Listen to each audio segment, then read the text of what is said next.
பிரியமானவர்களே, எல்லாம் நல்லா இருக்கீங்களா? இந்த காலையில் உங்களை சந்திக்கிறதுல நான் மிகுந்த மகிழ்ச்சி அடைகிறேன். ஸோ இந்த நாளிலே கர்த்தர் நம்ம கொடுக்குற வார்த்தை உபாகம புஸ்தகம் 31வது அதிகாரம் 6வது வசனம். Deuteronomy chapter 31 verse 6. நீங்கள் பலங்கொண்டு திடமனதாயிருங்கள், அவளுக்கு பயப்படவும் திகைக்கவும் வேண்டாம். உன் தேவனாகிய கர்த்தர் தாமே உன்னோடே கூட வருகிறார். அவர் உன்னை விட்டு விலகுவதும் இல்லை, உன்னை கைவிடுவதும் இல்லை என்று சொன்னான். ஏன் பார்த்தீங்கன்னா, ஒரு மகள் ஒரு பெரிய ஒரு பிரிட்ஜ், சரியா? யாருமே அதில் போகிறதுக்கு பயங்கரமாக பயப்படுவாங்க. அந்த பிரிட்ஜ் எங்கடா கீழே என்னைக்காவது விழுந்துருமா, சரியா? ஏன்னா அது கொஞ்சம் வீக்காக இருக்கிற பிரிட்ஜ். நீங்கள் பார்த்தீங்கன்னா, ஆனால் அந்த மகள் எல்லாரும் பயந்து நடக்கிறாங்க.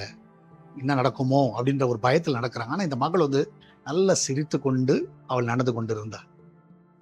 ஸோ எல்லாரும் ஆச்சரியப்பட்டாங்க. அந்த மகள் அவ்வளோ சிரித்து கொண்டு நடக்கிறதுக்கு, பயம் இல்லாமல் நடக்கிறதுக்கு காரணம் என்னன்னா, அவங்க அப்பா அந்த மகளுடைய கரத்தை பிடித்து கொண்டு இருந்தார்.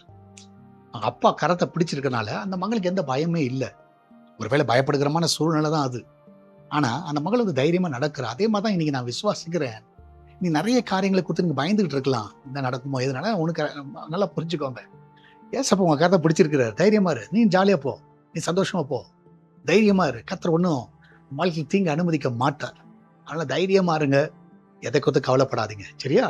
நம்மளால ஜெபிக்கலாம். நன்றி ஆண்டவரே, இந்த அருமையான இந்த கால வேலைக்காய் சோதரர் அநேக காரியங்களுக்கு இந்த பிள்ளை பயந்துகிட்டு போய் கொண்டு இருக்கலாம். என்ன நடக்கும் ஏது நடக்கும் என்று சொல்லி மனதுல பயங்கரமான கலக்கங்கள் இருக்கலாம். ஆனா இன்னைக்கு எங்களுக்கு ஒரு நல்ல நம்பிக்கை, நீங்க எங்க கரத்தை பிடிச்சிருக்கீங்க. ஒருவேளை நாங்க பிடிச்சிருந்தா கூட விட்டுருவோம், ஆனா நாங்க பிடிக்கலான்ற நீங்க எங்க கரத்தை பிடிச்சிருக்கிறீங்க. ஆண்டவர் இந்த பிள்ளைகளை கத்த அற்புதமாய் சேஃபா நடத்துங்க, ஒரு குறைவில்லாம நடத்துங்க. இதனாலே கத்தாவே அவருடைய போக்கில் வார்த்தையில் தேவனுடைய கரம் பாதுகாத்துக் கொள்ளட்டும். வெளிநாட்டில் இருக்கிற பிள்ளைகள் ஆண்டவர் எல்லாரையும் ஆசீர்வதிங்க. இதனாலே கத்தாவே இந்த கிச்சன் பகுதியை ஆசீர்வதிங்க. அப்பத்தி தண்ணீர் எண்ணியமாக ஒரு குறைவில்லாம ஆசீர்வதிங்க. எல்லாவற்றையும் ஒரு நிறைவை பார்க்கட்டும். சால்வேஷன் டிவி ஆசீர்வதிங்க, திருச்சபை ஆசீர்வதிங்க. கொள்ளை பொருளான ஆத்துமாக்களை கொண்டு வாங்க. அநேகர் சுகம் பெறட்டும், அநேகர் ரட்சிப்புக்கு ஆண்டவர், அநேக வழிகள் திறக்கப்படுவதா மகிமையான காரியங்களை செய்யுங்கப்பா.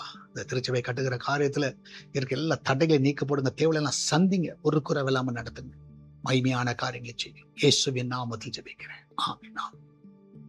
கர்த்தர் உங்க கூட இருக்கிறார், தைரியமா இருங்க, பயப்படாதீங்க, சரியா? God bless you.